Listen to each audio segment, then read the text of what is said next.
जय श्री परशुराम।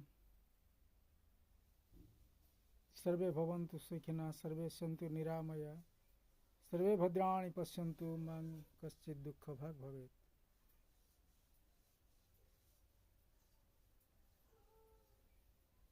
अक्षय हो पुण्य जगते धर्म हो जय।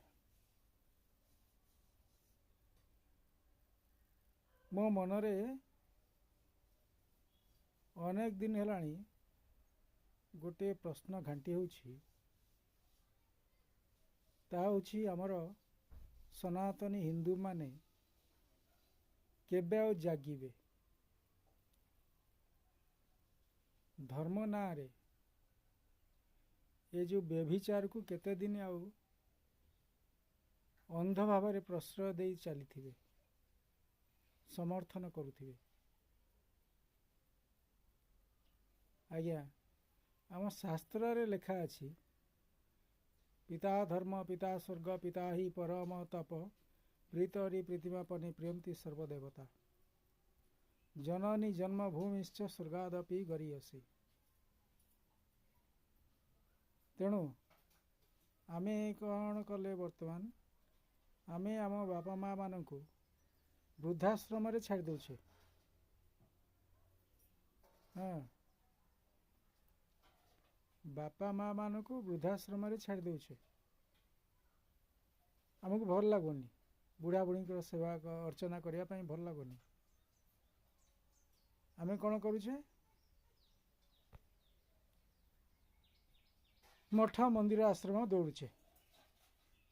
से पुओ कहीं भल पाठ पढ़ुनी, से अमक देहटा कहीं असुस्थ रोची, से घरे कौन अमक डेउची, से माटीटा कहीं आमको सुहौनी, ये सबू बाबद कोठी नहीं कोठी आमे किए बाबा अच्छी किए हुकुम करुची, ये सबू अनुष्ठान मान को आमे धाँ दपड़ होचे, समय नष्ट होची, टंका पैसार अपचय होची, ये सब पछरे आमे धाइछे। कहूँ से विषय वस्तुटा उद्देश्य आ कौन क्षति आ कौन लाभ से बाबद। तेणु बापा बोऊ को सेवा न करी बापा बोऊर अभिशाप को मुंडे मुंडे ये सबू जे फलुची वर्तमान समय रे, जो सबू बाबा माता केही उपदेश देवेनी, केही कहबेनी तमे जाओ अमक पितृ ऋण पाई पितृ अभिशाप पाई एमिति भोगुच, मातृ अभिशाप पाई एमिति भोगुच, केही कहबे नाही। कारण से माने गोटिए गोटिए बेपार अनुष्ठान करी चलुचंती, परिवार प्रतिपोषण होचंती। यथा सुर सारथी ए भुवनेश्वर जड़े धरा होते कि मिश्र तांको पुओ को दामी मोटरसाइकिल देइथिले। हाँ, एमती तो राम रहीम बाबा राम रहीम आसाराम बापू। तेणु वर्तमान समाज रे बाबा माता जो दुर्मूल्य शब्द दुईटी बहुल बहुल भाव चलची। सेमानकर उद्देश्य है किछि सहज सरल सुविधा उपाय रे उपार्जन करिबा, बहु आनंद उल्लास मजलिस रे जीवन अतिबाहित करिबा मूल उद्देश्य। आ गोटे कौन होचे पटरे आम भाई बंधु माने जो गो मातांकर सुरक्षा पाई दिन राति अविरत संग्राम करी चलचंती, सेमाने मध्य भूली जाउछंती जे हाँ आमे ଗୋମାତାଙ୍କର ହତ୍ୟାକୁ ବିରୋଧ କରୁଛୁ, ଏହା ଠିକ୍। ଆମ ଭାଇ କେତେଜଣ ବର୍ତ୍ତମାନ ଜେଲ୍ ଯାଇଥିଲେ।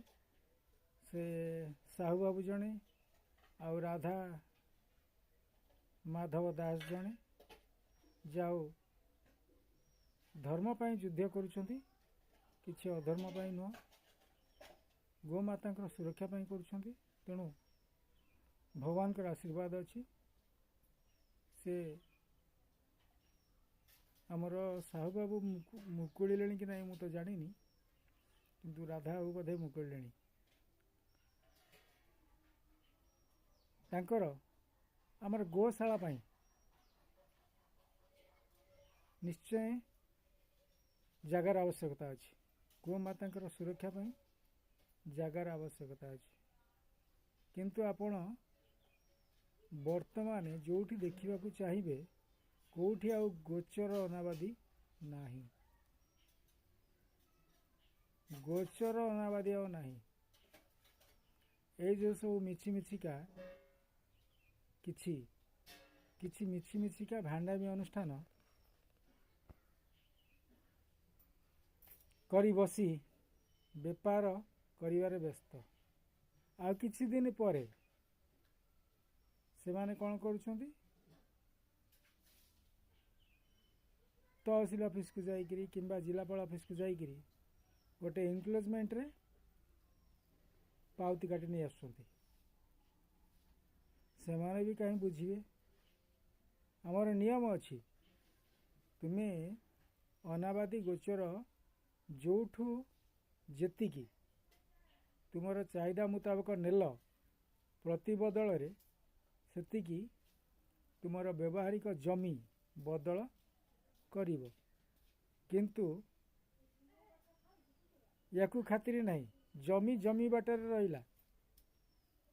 ଏ ଗୋଟେ ଏନକ୍ଲୋଜମେଣ୍ଟରେ ଦେଖାଇ ଦେଉଛନ୍ତି ଆମର ସମ୍ପତ୍ତି ବାଡ଼ି ନାହିଁ, ଆମେ ଗୋଟେ ଏମିତି ଧର୍ମ ଅନୁଷ୍ଠାନ କରିଛୁ। କିନ୍ତୁ ଏମାନେ କେଉଁ ଧର୍ମ ଅନୁଷ୍ଠାନ କରିଛନ୍ତି ଆଜ୍ଞା? କେଉଁ ଧର୍ମ ଅନୁଷ୍ଠାନ କରିଛନ୍ତି? ସେଠି କ'ଣ ଧର୍ମ ଆଲୋଚନା ହେଉଛି? ପ୍ରଥମେ ତ ଆପଣମାନେ କ'ଣ କଲେ? ଗୋମାତାଙ୍କର ଦାନା ପାଣି ମାରିଲେ, ଜୀବନ୍ତ ପ୍ରତିମାଙ୍କ ଦାନା ପାଣି ମାରିଲେ। ଯଦି ଆପଣମାନଙ୍କ ମନରେ ଏତେ ଆଧ୍ୟାତ୍ମିକବାଦୀ ମନୋବୃତ୍ତି ମନୋଜ୍ଞାନ ଅଛି, ତେବେ ଆପଣ କ'ଣ କରିଥାନ୍ତେ? ଆମ ଗ୍ରାମମାନଙ୍କରେ ସବୁ ଗ୍ରାମ ଦେବତୀ ଅଛନ୍ତି।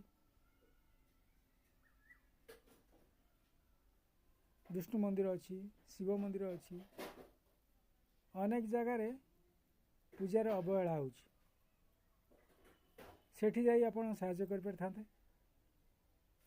ନା ନା ନା ନା ନା କାହିଁକି ନା ସେଠି ଆପଣଙ୍କର ଆଧିପତ୍ୟ ଆପଣ ବିସ୍ତାର କରିପାରିବେ ନାହିଁ।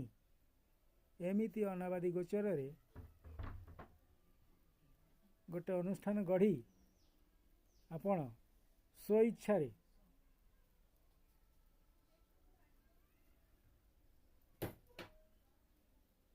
ସ୍ୱଇଚ୍ଛାରେ ବେପାର କରିବେ। ଠାକୁରଙ୍କ ନାଁରେ ବେପାର। ଆଉ ଏଇ ଯେଉଁ ମୁଁ କହିଲି ନା, ବାପା ମା ମାନଙ୍କୁ ବୃଦ୍ଧାଶ୍ରମରେ ଛାଡ଼ି ଏଇଭଳି ଲୋକମାନଙ୍କୁ ସୁହାଇବ ଏସବୁ ଅନୁଷ୍ଠାନ। ସେମାନେ ଆସନ୍ତି ଆଉ ମ୍ୟାଜିକ୍ ଦେଖନ୍ତି। ମ୍ୟାଜିକ୍ ବାଲାକୁ କିଛି ପଇସା ଦେଇ ବାବା ମାତା କହି ସାଷ୍ଟାଙ୍ଗେ ଅଷ୍ଟାଙ୍ଗେ ପ୍ରଣିପାତ ସହିତ ଦାନ ଦକ୍ଷିଣା କରି ଯାଆନ୍ତି। କିନ୍ତୁ କେହି ବାବା ମାତା ଉପଦେଶ ଦିଅନ୍ତିନି ପିତାମାତାଙ୍କ ସେବା କରିବା ପାଇଁ, ଘରେ ସ୍ନେହର ବାତାବରଣ ରକ୍ଷା କରିବା ପାଇଁ, ସ୍ନେହରେ ଭଲ ପାଇବା ପାଇଁ, ସ୍ନେହରେ ପରସ୍ପରକୁ ଭଲ ପାଇବା ପାଇଁ କେହି ଉପଦେଶ ଦିଅନ୍ତିନି। କାହିଁକି ନା ଏମାନେ ବେପାର କରୁଛନ୍ତି। ବେପାର ଏଇଭଳି ଲୋକମାନଙ୍କ ପାଖରୁ ବେପାର ୟାଙ୍କର ଉଦ୍ଦେଶ୍ୟ। ମଳୁ ଖୋଜୁଥାଏ ଯାହା, ବୈଦ ବତାଏ ତାହା। ତେଣୁ ମୋର ଏଠି କହିବାର କଥା, କେତେ ଦିନ ଏମିତି ଆଉ ଏ ଧର୍ମକୁ ଆମେ ଆଖିଠାର ମାରି ଚାଲିବା। ମୋର ଗୁରୁ ଗୁରୁଜନମାନଙ୍କୁ ଏବଂ ସାନମାନଙ୍କୁ ବିନମ୍ର ଅନୁରୋଧ, ଗୋଚର ଅନାବାଦୀକୁ ତୁରନ୍ତ ମୁକ୍ତ କରାଯାଉ। ଗୋମାତାଙ୍କର ଖାଦ୍ୟ ପାଇଁ କାହିଁ କେଉଁ ଆଦି ଅନାଦି କାଳରୁ ରହି ଆସିଛି। ଗୋମାତାଙ୍କର ଖାଦ୍ୟ ପ୍ରତି ସଚେତନ ହୁଅନ୍ତୁ ଏବଂ ସେହି ଜାଗାମାନଙ୍କରେ ଗୋମାତାଙ୍କ ପାଇଁ ଗୋଶାଳା ଗୁଡ଼ିକ ପ୍ରସ୍ତୁତ କରାଯାଉ ଏବଂ ଏହି ଅନ୍ଧ ଅନୁଷ୍ଠାନକୁ ନ ଯାଇ ନିଜର ପିତାମାତା ଗୁରୁ ଗୁରୁଜନ ମାନଙ୍କୁ ସେବା କରନ୍ତୁ। ଉଚିତ ମନ୍ଦିର, ମଠ, ଗ୍ରାମ ଦେବତୀ ଏମାନଙ୍କୁ ଭକ୍ତି ଆରାଧନା କରନ୍ତୁ। ସୁଖରେ, ଶାନ୍ତିରେ, ନିରାମୟରେ, ଆନନ୍ଦରେ ଜୀବନକୁ ଉପଭୋଗ କରନ୍ତୁ। ସର୍ବେ ଭବନ୍ତୁ ସୁଖିନଃ, ସର୍ବେ ସନ୍ତୁ ନିରାମୟା, ସର୍ବେ ଭଦ୍ରାଣି ପଶ୍ୟନ୍ତୁ, ମାଂ କଶ୍ଚିତ୍ ଦୁଃଖଭାଗ୍ ଭବେତ୍। ମତାମତ ଅପେକ୍ଷାରେ ମୁଁ ରହିଲି।